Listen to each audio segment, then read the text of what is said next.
Ego சொல்கிறாங்க இல்லையா, அதான் ஈகோ பிடிச்சவங்க. ஈகோ அப்படின்னு என்ன கேட்டிங்கன்னா அகந்தை. அகந்தை அப்படின்னு என்னென்னா தன்னை பற்றி பெருமையாக நினைக்கிறது.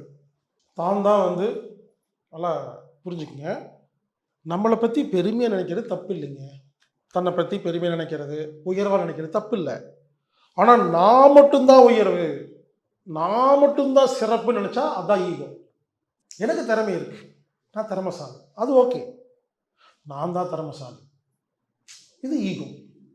புரிஞ்சுக்குங்க, பல பேர்த்துடைய வாழ்க்கை நாசமாக போனது காரணம் ஈகோங்க. நமக்கு அந்த மாதிரி இருந்தால் அது இன்னையோட விட்டுறணும். நம்ம பற்றி பெருமையாக நினைக்கிறது வேறங்க, நம்மளை பற்றி பெருமையாக நினைக்கணுங்க, அது கரெக்டுங்கிறங்க, அது ஒரு ஹாப்பினஸ்ங்க.